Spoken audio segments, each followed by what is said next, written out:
ലഡാക്ക് പ്രതിഷേധത്തിന് പിന്തുണയുമായി Kargil bar association 6 ദിവസത്തേക്ക് കോടതി അവർ ബഹിഷ്കരിക്കും. ലഡാക്കിലുണ്ടായ വെടിവയ്പിൽ പ്രതിഷേധിച്ചാണ് ഈ നടപടി. ലേയിൽ സ്കൂളുകൾ ഇന്നു മുതൽ തുറക്കുമെന്ന് അറിയുന്നു. ഡൽഹിയിൽ നിന്ന് വിനിത വിജി തത്സമയം ചേരുകയാണ്. Vinitha, good morning. പറയൂ വിശേഷങ്ങൾ, പ്രത്യേകിച്ച് ലഡാക്കിലെ വർത്തമാനം. Very good morning. S K സൂചിപ്പിച്ചതുപോലെ തന്നെ ലഡാക്കിൽ നിയന്ത്രണങ്ങൾക്ക് ഇളവ് ഏർപ്പെടുത്തിയിരിക്കുകയാണ്.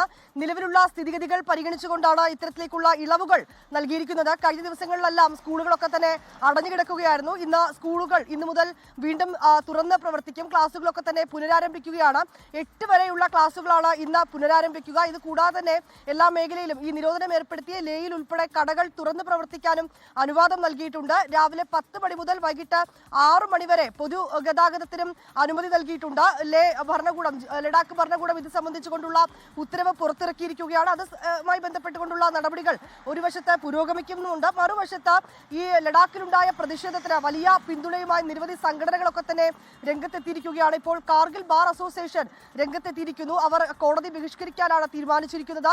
ഈ പ്രതിഷേധത്തിനും ഒപ്പം തന്നെ പ്രതിഷേധത്തിന്റെ ഭാഗമായി ഉണ്ടായ വെടിവെപ്പിൽ 4 പേർ കൊല്ലപ്പെടുകയും ചെയ്തിട്ടുണ്ട്. ഇതിൽ പ്രതിഷേധം അറിയിച്ചുകൊണ്ടും പ്രതിഷേധക്കാർക്ക് പിന്തുണ അറിയിച്ചുകൊണ്ടുമാണ് ഈ കോടതി നടപടികൾ ബഹിഷ്കരിക്കാൻ ബാർ അസോസിയേഷൻ കാർഗിൽ തീരുമാനിച്ചിരിക്കുന്നത്. അവർ 6 ദിവസത്തേക്ക് കോടതി നടപടികൾ ബഹിഷ്കരിക്കുമെന്നാണ് അറിയിച്ചിരിക്കുന്നത്. ഇത് കൂടാതെ മറ്റു മേഖലകളിലെല്ലാം വലിയ സുരക്ഷാ ക്രമീകരണങ്ങൾ ഇപ്പോഴും തുടരുകയാണ്. ഇന്നലെ മജിസ്റ്റീരിയൽ അന്വേഷണത്തിനൊക്കെ ലഡാക്ക് ഭരണകൂടം ലഫ്റ്റനന്റ് ഗവർണർ നിർദ്ദേശം നൽകിയിട്ടുണ്ടായിരുന്നു. ഏതാണ്ട് 4 ആഴ്ചയ്ക്കുള്ളിൽ ഈ അന്വേഷണം പൂർത്തിയാക്കി റിപ്പോർട്ട് സമർപ്പിക്കുമെന്ന് ഉദ്യോഗസ്ഥർ പറയുന്നുണ്ട്.